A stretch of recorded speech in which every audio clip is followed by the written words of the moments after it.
Merci à vous qui venez de nous rejoindre pour la deuxième partie de Politicien, votre rendez-vous politique. Et deux invités m'ont rejoint. Madame Elsa Voumi, vous êtes journaliste. Merci d'avoir accepté notre invitation. Merci de m'avoir invité.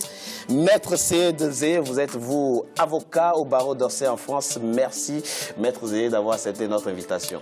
Je vous remercie de m'avoir invité. Et le professeur Nicolas Agbou est resté avec moi pour cette deuxième partie. Merci à vous, professeur. Merci.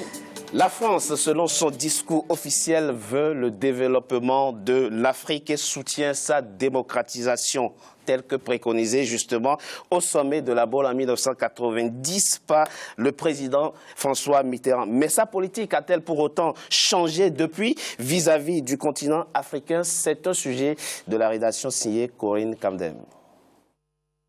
Multipartisme, liberté de la presse, indépendance de la magistrature, pas de censure. Voilà le schéma. C'est la direction qu'il faut prendre. La France-Afrique permet-elle une démocratisation du continent? Nous sommes le 20 juin 1990 au sommet franco-africain de la Baule. François Mitterrand, le président français, tient un discours inhabituel mais historique. Le multipartisme, la démocratie, le respect des libertés et des droits fondamentaux seraient les seules voies possibles pour le développement des États africains.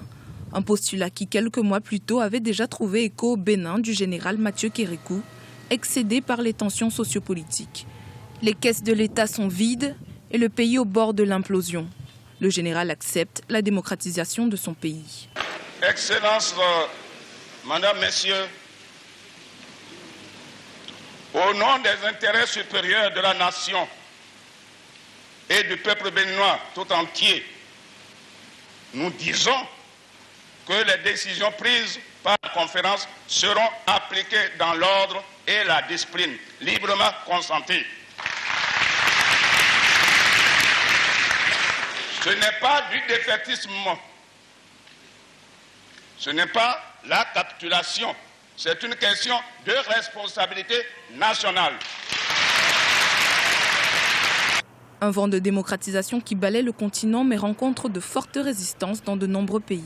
C'est le cas du Gabon où le président Oumar Bongo, à l'opposé de son homologue béninois, tient bon et reste maître du jeu politique gabonais.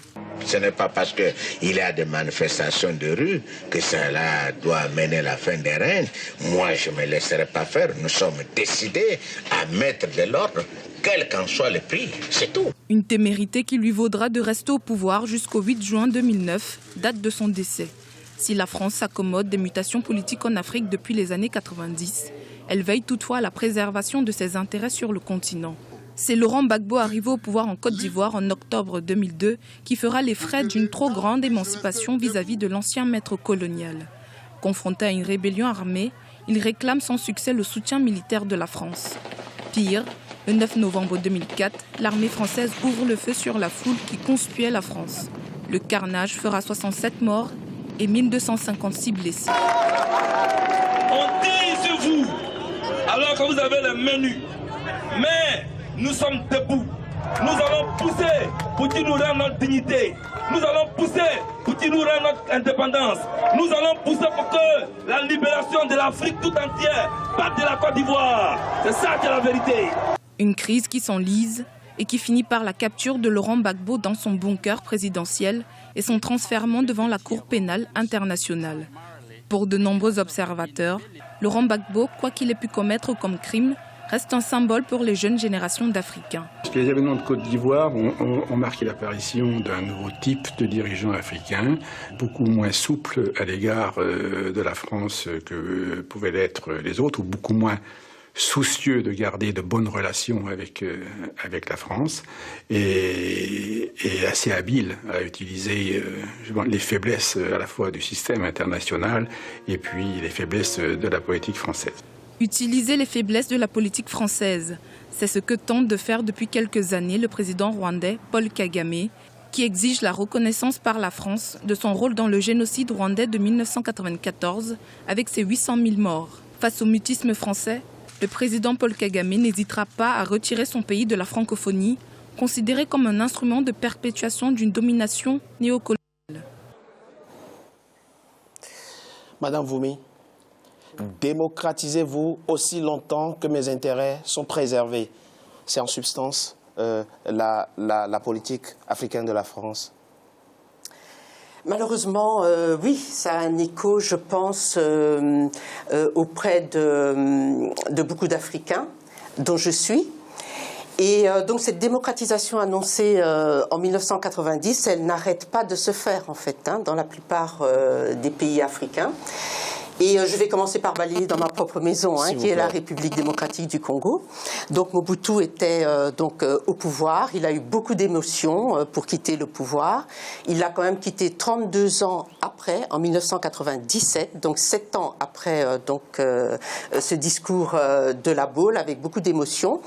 Et donc il a laissé le pays dans un état lamentable, en proie à une conférence souveraine qui n'arrêtait pas de se terminer.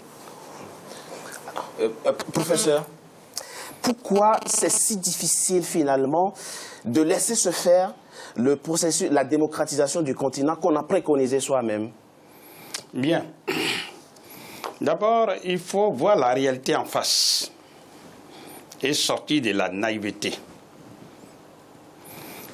Même si ça peut surprendre, fondamentalement, la France refuse la démocratisation des pays africains qui sont sous son contrôle. Je dis bien fondamentalement, la France s'oppose. Donc le discours de la Baule, c'était du leurre. D'abord, le discours de la Baule, on ne va pas rentrer dans tous les détails, mais Mitterrand même s'est opposé après. C'est ce que beaucoup ne savent pas. Parce que qu'est-ce qui se passe fondamentalement? La France est la France parce qu'elle est assise sur des pays africains qu'elle pille et qui constitue sa force diplomatique. Je m'explique. Quand la France vote, par exemple, oui à l'ONU, ne serait-ce que ces 15 pays d'Afrique qui utilisent sa monnaie qu'on appelle le franc CFA, ceux-là, ils votent dans le sens de la France. Ça, c'est un exemple visible. Quand elle vote non, c'est dans le même sens, parce que celui qui ne vote pas dans le sens de la France, il a des représailles après.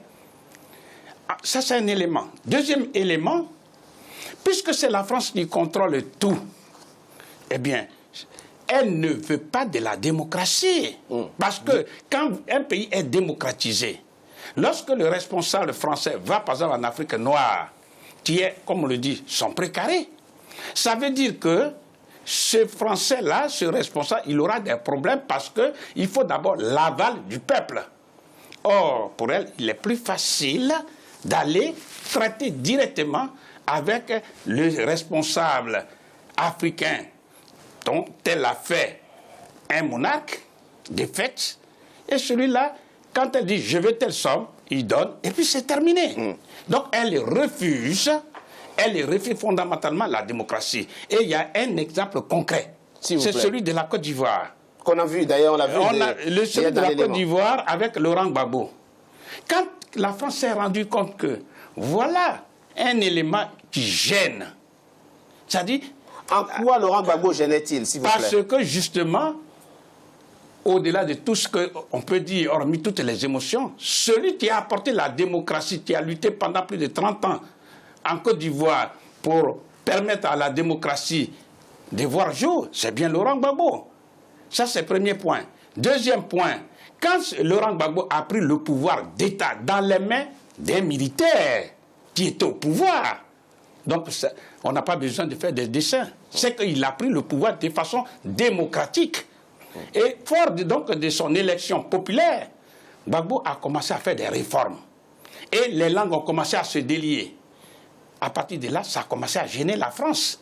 Concrètement, dites-nous, professeur, qu'est-ce qui, dans les réformes de Laurent Gbagbo, gênait la France? Très rapidement, s'il vous plaît. D'abord, le fait de libérer la parole. Gbagbo a signé un décret qui dit on ne doit jamais mettre un journaliste en prison dans l'exercice de ses fonctions. Ça, c'est du jamais vu. C'est du jamais vu. Parce que c'est la parole libérée qui libère les consciences et qui fait sortir donc le peuple de la peur, etc. Donc, vous voyez bien, quand les socialistes ont pris le pouvoir d'État ici en France, la logique voudrait, puisqu'ils sont censés lutter pour la démocratie, etc., qu'ils luttent pour pouvoir libérer celui-là même qui est censé être leur compagnon. Ce n'est pas le cas. Tous les socialistes ont défilé en Côte d'Ivoire. Alors, maître... Donc, c'est pour vous dire, et je conclus pour dire, fondamentalement, la France refuse la démocratie aux Africains. Et c'est là le combat. Si vraiment les Africains veulent coûte que coûte la démocratie, ce n'est pas de la France que ça va venir. Ça va venir des Africains eux-mêmes. Maître, quand la France régulièrement condamne la prise du pouvoir par les moyens illégaux, elle n'est pas sincère. Permettez-moi d'abord de citer Aimé Césaire, s'il vous plaît, qui a dit le malheur de l'Afrique, c'est d'avoir rencontré la France. Et nous y sommes depuis des siècles. Alors, le discours de La Baule, pour commencer le sujet, à quel moment intervient le discours de La Baule du 20 au 21 juin 1990? Le discours de La Baule intervient à un moment important de l'histoire de l'Afrique nouvelle. Et je dis les causes exogènes qui ont précipité ce discours de La Baule, ces causes ne viennent même pas de la France. Ces causes viennent des réformes gorbatcheviennes, la perestroïka et la glasnost. Et Gorbatchev, en 1985, va initier des réformes dans son empire, l'URSS. Et le professeur Aboun est bien placé pour le confirmer. La perestroïka, c'était les réformes économiques, et la glasnost, c'est la déglaciation, la réforme politique. Et donc, ce qu'on appelait à l'époque le vent de l'Est, qui a soufflé sur l'Est de l'Europe, allait forcément, inévitablement gagner l'Afrique. Un opposant gabonais a eu le malheur de dire « le vent de l'Est doit souffler sur l'Afrique ». Il a été expulsé par la procédure d'urgence absolue par le gouvernement socialiste, par le ministre Pierre Josse. Il s'agit de Pierre Mabundou, si vous vous souvenez. Et le vent de l'Est qui allait souffler sur le continent africain... Qui coïncidait avec la chute du mur de Berlin. Mais oui, justement, parce que ce vent a fait chuter le mur en 89, forcément allait gagner l'Afrique, y compris l'Afrique subsaharienne. Et c'est de cela qu'avait peur la France officielle. C'est de cela qu'avaient peur les dirigeants français. Alors comment faire pour contourner justement que le vent de l'Est souffle sur l'Afrique? Il fallait sortir un discours des tiroirs élyséens. Ça a été le discours de La Baule. En fait, François Mitterrand, quelle que soit l'importance de l'impact que ce discours a eu, a freiné la marche vers la véritable démocratisation de l'Afrique. Parce qu'il a sauvé le siège au dictateur que la France a installé depuis l'époque des pseudo-indépendances, parce qu'il a mis une conditionnalité, mais qui elle-même est très souple dans ce discours de La Baule, en disant que l'aide est liée désormais aux pays qui feront un effort, mais selon leur propre rythme, a-t-il dit. Selon leur propre conditionnalité. Leur propre rythme, ils peuvent faire un geste, un pas, mais pourvu qu'ils aillent à la démocratie. Mais écoutez, si le vent avait véritablement soufflé sur l'Afrique, eh bien, on n'en serait pas là aujourd'hui. Donc, il y a eu des conférences nationales, il y a eu effectivement des mouvements, des troubles sociaux en Côte d'Ivoire pour ce qui concerne ce pays. Eh bien, c'est le décret du 30 avril 1990 qui a été arraché par le FPI de Laurent Gbagbo, qui a permis le multipartisme. Dans mon analyse, il y a 3 phases. Peut-être qu'on y viendra. Il y a la phase que j'appelle la phase du multipartisme. Ensuite, il y a la phase de la démocratisation. Et en 3, la phase de la souveraineté de nos États. On y reviendra, Maître Zé. Madame Wumi, alors, le besoin sécuritaire et de stabilité est régulièrement évoqué pour expliquer, justifier l'accommodement avec certains régimes sur le continent. C'est un argument que vous comprenez? C'est un argument que je comprends dans la mesure où on maintient des personnes, on va dire des dictateurs, des personnes au pouvoir unique, au pouvoir dans nos pays. Et en fait, cette sécurité-là, c'est pour la sécurité des intérêts occidentaux. Donc moi, je vais parler pour le Congo. Le Congo n'est pas dans le précaré français. Le Congo est quand même un territoire assez particulier. Il est au cœur de l'Afrique. Il a toutes les matières premières nécessaires au développement de l'Afrique. le Congo est plutôt sous l'emprise, on va dire, de la Belgique et des États-Unis. Nous l'avons toujours ressenti comme ça. Et pour nous, 1989, la chute du mur, c'est la fin des blocs, la fin des influences qui se sont toujours fait ressentir au Congo sous Mobutu. Fin de la bipolarisation. Voilà, et une nouvelle distribution des territoires et des intérêts sur le sol africain et au Congo en particulier. Qu'est-ce qui a alors expliqué que votre pays ait raté ce rendez-vous de démocratisation? Il y a d'abord 32 ans de dictature de Mobutu. Donc Mobutu, vous savez, après 32 ans de dictature, lâcher le pouvoir, c'est très compliqué.